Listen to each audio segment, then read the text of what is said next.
ETF index mutual funds నేర్చుకుని stock మార్కెట్లో రాణించాలనుకుంటున్నారా? వెంటనే ఈ నెంబర్కి కాల్ చేయండి. అమ్మ నమస్కారం. నమస్తే సంగీత. అమ్మ ఈ మధ్య కాలంలో ఎక్కువగా ట్రెండింగ్ లో ఉంది లివింగ్ రిలేషన్షిప్. అవును. సో అది వారి ప్రేమను పరీక్షించుకోవడం కోసం ఈ రిలేషన్షిప్పా, లేదంటే బాధ్యతల నుంచి తప్పించుకోవడం కోసం ఈ రిలేషన్షిప్పా? దేనికోసం వాళ్ళు ఎక్కువ ప్రిఫర్ చేస్తున్నారు? నిజంగా చెప్పాలంటే బాధ్యతల నుంచి తప్పించుకోవటం అమ్మ. ప్రేమను పరీక్షించుకోవడం కంటే కూడా బాధ్యతల నుంచి తప్పించుకోవడం. ఎందుకంటే పెళ్ళి అంటే అందులో బరువు బాధ్యతలు కూడా ఉంటాయి. చాలా. పెళ్ళి అనేటప్పటికీ కష్ట సుఖాలను పాలు పంచుకోవటము బాధ్యతలు ఉంటాయి. ఇప్పుడు నవేడేస్ ట్రెండ్ ఏంటంటే ఎవరు ఏ రకమైన బాధ్యతలు స్వీకరించడానికి సిద్ధంగా లేరు. అంచేత పెళ్లిలో కూడా ఇంట్రెస్ట్ పోయింది జనాలకి. పెళ్లి పట్ల ఇంట్రెస్ట్ ఎందుకు చూపించట్లేదు? లివ్ ఇన్ రిలేషన్ పట్లే చూపిస్తున్నారు, యూత్ కూడా ముఖ్యంగా. ఎందుకనంటే పెళ్ళి అంటే బరువు బాధ్యతలు ఉంటాయి. ఈ బాధ్యతలు మాకు పడ్డం ఇష్టం లేదు. మాదంతా కూడా హ్యాపీగా ఆనందంగా వెళ్ళిపోవాలి తప్ప ఎలాంటి బరువులు బాధ్యతలు మాకొద్దు. పెళ్ళి అంటే ఇవన్నీ ఉంటాయి కాబట్టి మాకు పెళ్ళే వద్దు. అసలు హాయిగా లివింగ్లో ఉంటాం, వీడితో ఉంటాం. వీడు కాదంటే ఇంకోడు కాదంటే ఇంకోడు. చీరలు మార్చినంత తేలిగ్గా మగవాళ్ళని మార్చడానికి ఎక్కడ ఆలోచించట్లేదు. I'm very sorry to say like this.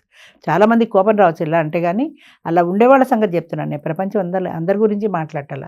ఇలా ఉండేవాళ్ళు బాధ్యతల నుంచి తప్పించుకోవడానికి ఇష్టపడతారు. పెళ్లి అనేది ఒక శాశ్వతమైన బంధం. ఆ పెళ్లిలో పిల్లలు, చదువులు, సంజలు. ఇప్పుడు బెంగళూరులో ఒక ఆర్గనైజేషన్ ఏదో బయలుదేరింది. అదేంటంటే పెళ్లి చేసుకుంటాం కానీ మాకు పిల్లలు అక్కర్లా. పిల్లలు ఉంటే వాళ్ళకి 5-6 ఏళ్ళు వచ్చాక చదివించాలి వాళ్ళని. వాళ్ళకి లక్షల డొనేషన్లు కట్టాలి. ఇంత కష్టం ఎందుకు? వాళ్ళకి కట్టే లక్షల డొనేషన్తో హాయిగా మనం యూరోప్ టూర్ వెళ్ళి రావచ్చు కదా. ఈ పిల్లలకి పెట్టే పెట్టుబడి అంతా దండగే. ఎందుకంటే వీళ్ళు పెద్ద అయ్యాక మనం చూస్తారనే గ్యారంటీ లేదు. అలాంటప్పుడు వీళ్ళ చదువులు, వీళ్ళ సంజలు, వీళ్ళ పెళ్ళిళ్ళు, ఈ బాధ్యత మనకి ఎందుకు? అసలు పిల్లలు లేకుండా ఉంటే అసలు గొడవే లేదు కదా. సంపాదన అంతా మన ఇద్దరి కోసమే కష్టపెట్టుకుందాం, హాయిగా సుఖంగా ఎంజాయ్ చేద్దాం లైఫ్. పిల్లలు ఎందుకు అని పిల్లల్ని కనడానికి కూడా ఇష్టపడని జనరేషన్ వస్తుంది ముందు. నెక్స్ట్ ఫ్యూచర్లో మరి మనుషులు వాళ్ళకి అనవసరం కదా అది. ఫ్యూచర్ ఎట్లా పోతే వాళ్ళకి ఎందుకు? ఇప్పుడు వాళ్ళ ఫ్యూచర్ ఏంటంటే ఫ్యూచర్లో చూద్దాం, అంతగా అయితే ఏ ఓల్డ్ ఏజ్ అమ్ముకోపోతాం. పెన్షన్ వస్తుంది కదా, రిటైర్మెంట్ హోమ్స్కి పోతాం, అక్కడ ఇచ్చుకుంటాం, అక్కడ జీవితాలు వెళ్ళిపోతాయి. అసలు రేపనే దాని గురించి ఇవాళ ఎవరు ఆలోచించట్లేదమ్మా. ఇవాళ నాకు హ్యాపీగా నడిచిందా లేదా అంతే. ఈ పిల్లలు, బరువు బాధ్యతలు మాకొద్దు. వాళ్ళ కోసం అని మేము లక్షలు పెట్టుబడి పెట్టద్దు. అది మా ఇద్దరి సంతోషానికే, మా ఇద్దరి ఆనందానికే ఉపయోగించుకుంటాం అనే స్వార్థం కూడా బయలుదేరుతోంది జనంలో. అంచేత ఎవ్వరూ కూడా బరువు బాధ్యతలను స్వీకరించడానికి సిద్ధంగా లేరు. పెళ్ళి అంటేనే బరువు బాధ్యతలు కూడా ఉంటాయి కాబట్టి అసలు మాకు పెళ్ళే వద్దు. లివ్ ఇన్ రిలేషన్ హాయిగా ఉంది. ఎందుకంటే ఇద్దరు కూడా ఒకరి పట్ల ఒకరు జాగ్రత్తగా ఉంటారు. డామినేషన్ ఉండదు. పెళ్లిలో అంటే కొంత డామినేషన్ ఉంటుంది. మేల్ డామినేషన్, ఫీమేల్ డామినేషన్ ఉంటుంది. ఇందులో డామినేషన్ ఉండదు. డామినేషన్ ఉంటే వదిలేసి ఇంకోళ్ళని చూసుకుంటారు కదా. అది ఎప్పుడు ఇన్సెక్యూర్డ్గానే ఉంటుంది, ఎప్పుడు అభద్రతా భావమే ఉంటుంది అందులో. ఏమో దీన్ని గట్టిగా ఏమన్నా అంటే అది వెళ్ళిపోతుందేమో అనే భయం వాడుకుంటుంది. వాడిని గట్టిగా ఉంటే ఇంకోతిని చూసుకుంటాడేమో అనే భయం దీనికి ఉంటుంది. అంచేత ఇద్దరు జాగ్రత్తగా ఉంటారు. ఒకవేళ అలా ఎవరైనా చూసుకునే సందర్భం వచ్చి గొడవలే వచ్చాయనుకో వాళ్ళిద్దరి మధ్యన, గుడ్ బై చెప్పేసుకుంటారు, ఇంకోళ్ళని చూసుకుంటారు. అలా చూసుకుంటూ పోతుంటే ఒక పర్మనెంట్ రిలేషన్షిప్ ఇంటి మెయింటైన్ చేసేసి చివరికి తను కష్టంలో ఉన్నప్పుడు ఎవరు ఉండరు కదమ్మా. ఉండరు. కష్టం వచ్చినప్పుడు ఆలోచించుకుందాం. ఇప్పటి నుంచి ఎందుకు?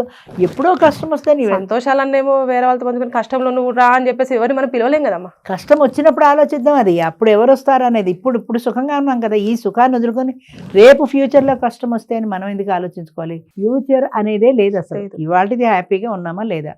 ఫ్యూచర్లో నేను కాలు జారి పడితే, నా కాలు ఫ్రాక్చర్ అయితే నన్ను ఎవరు చూస్తారు అనేది భయాలు లేవు అసలు. అప్పటి సంగతి అప్పుడు చూసుకుందాం అంతే. ఇవాళకి గడిచిపోతుంది కదా, ఇవాళ హ్యాపీగా ఉన్నాం చాలు. ఇవాళ నాకు ఫ్రెండ్ దొరికాడు కదా, వాడితో సినిమాలకో షికార్లకి వెళ్ళిపోవచ్చు కదా. లివ్ ఇన్ రిలేషన్లో హ్యాపీగా ఉన్నాం ఇద్దరం. ఒకవేళ అది చెడిపోయింది అనుకో, ఇంకొకటి చూసుకుంటాం. అదే ఇదివరకు నీకు చెప్పాను కదా, అమ్మాయి ఎవరో 40-50 వేలు అదే ఉద్యోగం చేస్తున్నాను, నా ఇంటికి రెంట్ కడుతున్నాడు, నాకు కారు ఇచ్చాడు, ఇంతకంటే గొప్ప సంబంధం నువ్వు తేగలవా అని అడిగింది తల్లిని. అంచేత ఇవేమీ లేవు. ఎమోషన్స్, రిలేషన్స్ ఏమీ లేవు. మన దేశం కూడా ఫారెన్ కంట్రీ లాగా ఎమోషన్స్తో కూడిన ఇది తగ్గిపోతుంది. లివింగ్ రిలేషన్షిప్ లో కూడా ఏజ్ సంబంధం లేదు కదా అమ్మ. పెద్దవాళ్ళతో కలిసి ఉంటున్నారు, చిన్న పిల్లలతో కలిసి ఉంటున్నారు. అందుకే పైసా అక్కడ డబ్బులు ఉంటే చాలు. నేను పొద్దున్న ఎవరో ఫోన్ చేశాడు, మన ఆదివారం మీటింగ్ అయింది కదా. వాడు ఏం చెప్పాడంటే, నన్ను జాస్తి చూసుకుంటే నేను 1 ఎకరం పొలం రాసిస్తాను, నాకు పొలం ఉంది, అందులో 1 ఎకరం నన్ను చేసుకోబోయే అమ్మాయికి రాసిస్తాను అని చెప్పాడు. వాడు లుంగి కట్టుకొచ్చాడు. వాడి వాటను చూసి వీడిని ఎవరు పెళ్లి చేసుకుంటారు, ఇంత పల్లెటూరు బయటలో ఉన్నాడు అనుకున్నా. ఒక ఆమె మాట్లాడింది వాడితో. వాడు ఎకరం ఇస్తాన్నాడు కదా, మాట్లాడి చెప్పింది, నాకు ఎకరం పొలం వద్దు, దాన్ని అమ్మేసి ఆ క్యాష్ నా పేరు మీద బ్యాంకులో వేసేయండి. నాకు పొలం ఈ అమ్ముకోవడం ఈ తలనొప్పి ఎందుకు, నాకు పొలం అక్కర్లే, నాకు డబ్బు కావాలి.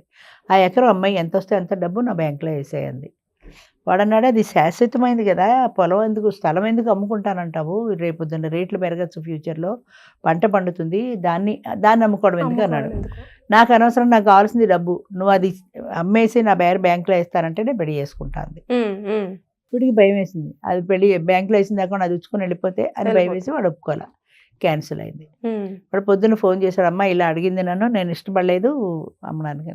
నీకు ఇష్టం లేకపోతే వదిలేవయ్యా, నెక్స్ట్ మీటింగ్కి రా, మళ్ళీ అక్కడ ఎవరైనా చూసుకో, అంతే కదా, అది నీ ఇష్టంతో సంబంధించింది కానీ పెళ్లి చేసుకోవడం అనేది నా బలవంతం ఏం లేదు కదా, ఎత్తుక్కో, నీ ఇష్టమైతే ఇచ్చుకో, మరి అది నష్టమైనా లాభమైనా నువ్వు భరించాల్సిందే, వద్దు అనుకుంటే వదిలేసి.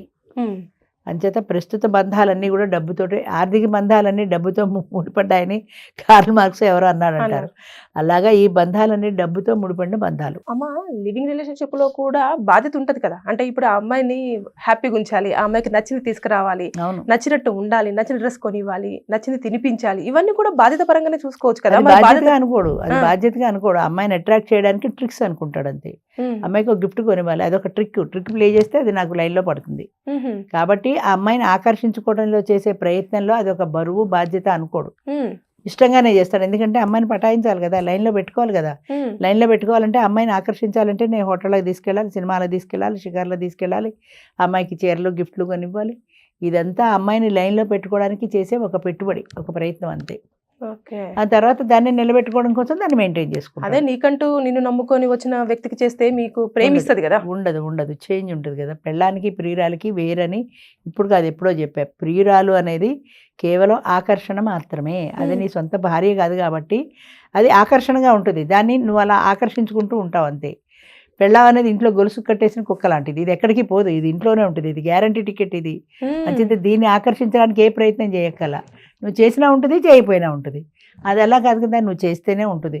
నువ్వు అందంగా ఉన్నావని 10 సార్లు అనాలి, 10 గిఫ్ట్లు కొనిస్తేనే ఉంటుంది, లేకపోతే అది ఇంకోటితో వెళ్ళిపోతుంది. అవును, అంతే. వెళ్ళిపోకుండా ఉండాలి అనుకుంటే నువ్వు జాగ్రత్త పడాల్సిందే.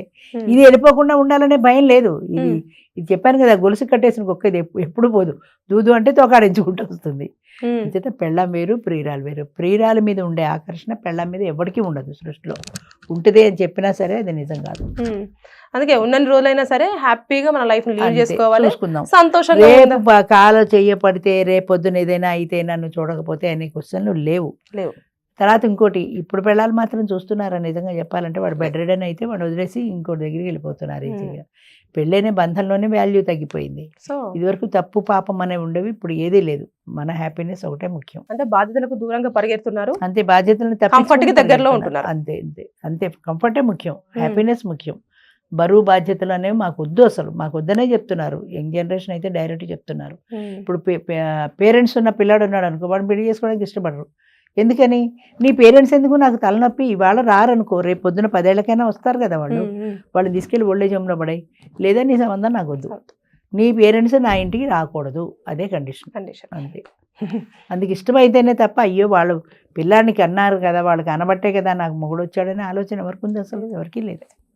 చాలామంది ఆడపిల్లలు ఈ రోజుల్లో అలాగే డిమాండ్ చేస్తున్నారు. తర్వాత ఆడపిల్లల డిమాండ్ కూడా ఎక్కువైంది, ఎందుకంటే బర్త్ రేట్ ఆడవాళ్ళు తక్కువ ఉన్నారు, రేషియో మగపిల్లలు ఎక్కువ ఉన్నారు. సో ఆడవాళ్ళ డిమాండ్ ఎక్కువైంది. వీళ్ళ డిమాండ్స్ ఒప్పుకుంటేనే పెళ్లి చేసుకుంటారు, లేకపోతే చేసుకోరు. అంటే very comfort zone, living relation, comfort జోనే కావాలి ఎవరికైనా సరే, కంఫర్ట్ జోనే కావాలి. అందుకనే పెళ్లి కంటే లివింగ్ రిలేషన్కే ఎక్కువ ప్రాముఖ్యత ఇస్తున్నారు. ఇంకా ఇప్పుడు కొత్తగా వింటున్న ట్రెండ్ ఏంటంటే, లివింగ్ రిలేషన్ కూడా కాదు, ఫ్రెండ్షిప్. లివింగ్ రిలేషన్ అంటే ఇద్దరు ఇంట్లో ఉంటారు, ఫ్రెండ్షిప్ విత్ బెనిఫిట్స్, ఎవ్రీథింగ్ అంతే. నీ ఇంట్లో నువ్వు ఉంటావు, నా ఇంట్లో నేను ఉంటాను, ఎవరి ఫ్రీడమ్ వాళ్ళకు ఉంటుంది. కావాలన్నప్పుడు కలుస్తాం, హోటల్లో కలుస్తాం, డిన్నర్లు కలుస్తాం, సినిమాకి వెళ్తాం, షికార్కి వెళ్తాం, ఏది కావాలన్నా మనకు. అమ్మ, పశువులకి మనిషికి తేడా ఏంటి? ఇప్పుడు మృగం ఉందనుకో, ఓ పెద్ద పూలు ఉంది, దానికి ఆకలేసినప్పుడే బయటకు వస్తుంది గుహలోంచి, వచ్చి దానికి కావాల్సిన ఆహారం ఎవరినో ఒకళ్ళు చంపేస్తుంది, తినేస్తుంది, గుహలోకి వెళ్ళిపోతుంది. మళ్ళీ ఆకలేసినప్పుడే బయటకు వస్తుంది. దాని ఆకలి తీర్చుకోవడం తప్ప దానికి వేరే ఏం లేదు. మనుషులు కూడా అంతేనా? కావాలన్నప్పుడు కలుసుకుంటామంటే, అసలు కావాలి అనే ఓ సెక్స్ కోరిక నీ మనీలో వస్తే వెళ్తావా వాడి దగ్గరికి? అంతే తప్ప ఇద్దరం కలిసి ఉండాలి, అనుక్షణం కష్టసుఖాలు పంచుకోవాలి, షేర్ చేసుకోవాలి అనే ఫీలింగ్స్ లేవు. అంటే అవన్నీ లివ్ ఇన్ రిలేషన్ లో కొద్దిగా గొప్ప ఉన్నాయి. ఇద్దరు ఒక చోట ఉంటారు, లివ్ ఇన్ రిలేషన్ లో కూడా కలిసి కూర్చొని మాట్లాడుకుంటారు, కష్టసుఖం వండుకుంటారు, తింటారు, షేర్ చేసుకుంటారు. ఇప్పుడు అలాంటివి అక్కర్లా. నా ఇంట్లో నేనుంటా, నీ ఇంట్లో నువ్వు ఉండు, ఇద్దరికి ఇంట్రెస్ట్ ఉంటే కలుద్దాం, హోటల్లోనో బయటనో ఎక్కడో సినిమా హాల్లోనో ఎక్కడో కలుద్దాం, లేదంటే ఎవరి దారి వాళ్ళది. అంటే ఎవరి ఫ్రీడమ్ వదులుకోవడానికి వాళ్ళు ఇష్టపట్టాల. నా ఫ్రీడమ్ నాకు ఉండాలి, నేను నీ ఇంటికి ఎందుకు రావాలి, నీ ఇంటికి వస్తే మళ్ళీ నీ డామినేషన్ నేను ఎందుకు భరించాలి. అందుకని నాకు అసలు అవి ఏమీ వద్దు, నా ఇంట్లో నేను ఉంటా, నా ఫ్రీడమ్ నాది, నీ ఫ్రీడమ్ నాది. ఫ్రెండ్లీగా కావాలన్నప్పుడు కలుద్దాం, కావాలన్నప్పుడు అన్న దాంట్లో అసలు నాకు అర్థం కాని విషయం ఏంటంటే ఏంటి కావాలి నీకు, దానికి ఆకలిస్తే పెడుతోంది, నీకే ఆకలిస్తే వెళ్తున్నావు వాడి దగ్గరికి. అంటే ఏదో ఒక ఆకలి తీర్చుకోవడానికి మాత్రమే వాడి దగ్గరికి వెళ్తావు, తర్వాత నీకు వాడితో సంబంధం లేదు. అలాగే బతుకుతున్నారు. అదే అలాగే అంటున్నా, ఒకప్పుడు తలుచుకుంటే చాలా ఎవ్వరికి ఫ్యూచర్ గురించిన ఆలోచన లేవు. ప్రజెంట్ జనరేషన్ లో అయితే ఎవ్వరికి ఫ్యూచర్ గురించిన ఆలోచన లేవు. ఒకప్పుడు పెళ్లి అనే బంధం ఉండేది, దానికి ఒక శాంటిటీ ఉంది. పెళ్లి అయిన తర్వాత ఏదో కొన్ని బరువులు, బాధ్యతలు, కష్టాలు, సుఖాలు అన్నీ పడేవాళ్ళు, అది పోయింది. లివ్ ఇన్ రిలేషన్ వచ్చింది. యంగ్ జనరేషన్ కూడా లివ్ ఇన్ రిలేషన్ వచ్చిన తర్వాత ఈ లివ్ ఇన్ రిలేషన్ లోనే ఇద్దరు కలిసి ఉండడం, ఏదో భార్యాభర్తల మాదిరే ఉంటారు, కష్ట సుఖాలు పంచుకుంటారు, ఏదో బాగున్న నాళ్ళు కలిసి ఉంటారు, వద్దంటే విడిపోతారు. ఇప్పుడు అది కూడా పోయి ఫ్రెండ్షిప్ వచ్చింది. ఫ్రెండ్షిప్ లో ఎవరింట్లో వాళ్ళు ఉంటారు, ఎవరి ఫ్రీడమ్ అమ్మ, ఈ దరిద్ర పేరు ఎలా వచ్చిందో కానీ ఈ ఫ్రీడమ్ అనేది వదిలిపెట్టడానికి ఎవరు ఇష్టపట్టాల. నా ఫ్రీడమ్ నాకు ఉంటుంది, ఆయన ఫ్రీడమ్ ఆయనకు ఉంటుంది. ఇద్దరు ఓ ఇంట్లో ఉండడం ఎందుకు, అబ్బా ఫ్యాన్ గాలి ఎక్కువ వేస్తుంది తక్కువ చేయంటాడు ఈయన, ఈవిడికి ఎక్కువ కావాలి, ఎందుకు వచ్చిన గొడవలు ఇవన్నీ. అందుకని ఎవరిల్లు వాళ్ళదే, రైట్, నీది నువ్వే నాది నేనే అనే ట్రెండ్ ప్రస్తుతం నడుస్తుంది. థ్యాంక్ యూ అమ్మా, థ్యాంక్ యూ.